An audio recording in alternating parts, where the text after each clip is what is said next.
ফুটপাত থেকে shopping mall, ঈদের কেনাকাটায় ভিড় বাড়ছে ক্রেতাদের। সকাল থেকে মধ্যরাত পর্যন্ত খুলনার বিপণী বিতানগুলোতে চলছে বেচাকেনা।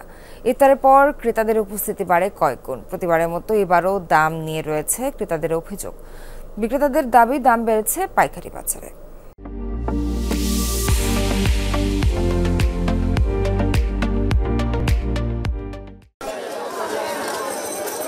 আসছে ঈদুল ফিতর, নতুন পোশাকে সাজবে শিশু কিশোর সহ সব বয়সীরা। তাই এখন থেকেই কেনাকাটায় ব্যস্ত খুলনাবাসী। ফুটপাত থেকে বিপণী বিতান, কোথাও তিল ধারণের ঠাঁই নেই। সাধ্যের মধ্যে পছন্দের পোশাক কেনার চেষ্টা সবার। নারী ও শিশুদের জন্য রয়েছে নতুন নতুন কালেকশন। পছন্দসই রং ও নকশার পোশাক বেছে নিতে ব্যস্ত নারীরা। সাথে লাগবে প্রসাধনী, ম্যাচিং জুতা আর গহনা। তবে আবদারে এগিয়ে শিশুরা। আমি জামা কিনেছি, স্যান্ডেল কিনেছি, মেকআপ কিনেছি, গেঞ্জি কিনেছি, প্যান্ট কিনেছি, শার্ট কিনবো পরে আর পাঞ্জাবি কিনবো পরে। কালারে মিললে ডিজাইন মিলতেছে না বা পছন্দ হচ্ছে না, এই একটা সমস্যা। জামা বানাতে দিলে টেইলার্সরা আগে দিবে না, তো ঈদের আগে তো দিতে পারবে না, এই জন্য আগে থেকে কেনা। শাড়ি তো অবশ্যই কিনতে হবে, শাড়ি না হলে তো কোনো অকেশন চলে না।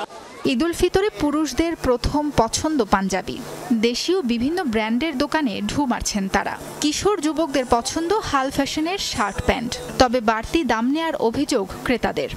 নিজের জন্য একটা পাঞ্জাবি নিছি, মা বাবার জন্য এখনো শপিং করতে পারিনি। প্রতিটা শার্টে 200 টাকার মতন বেশি করে ফেলছি। প্রতিটা শার্ট, প্রতিটা কাপড়ের দাম একটু বেশি গতবারের থেকে। সামনে গরম, সে কারণে সুতির কাপড়গুলোই প্রেফার করি। দাম নিয়ে ক্রেতাদের অভিযোগ অস্বীকার করছেন না বিক্রেতারাও। তাদের দাবি পাইকারি বাজারেই দাম বেশি নেওয়া হচ্ছে। বিভিন্ন রকম মডেল ভরা করছে, জামা আছে এখানে, বিভিন্ন লেটেস্ট মডেল মাল আছে এখানে, আলহামদুলিল্লাহ। গাউন আছে, পদ্মজা আছে, তারপরে গারারা, সারারা, নায়রা, আফগান, তালেবান। গতবার থেকে দাম বেশি এবার, কারণ আমাদের তো কিনে আনতে হচ্ছে, আমরা কিনেই দিচ্ছি। আমরা বেশি কিনতেছি, বেশি দাম বিক্রি করতে হচ্ছে আমাদের।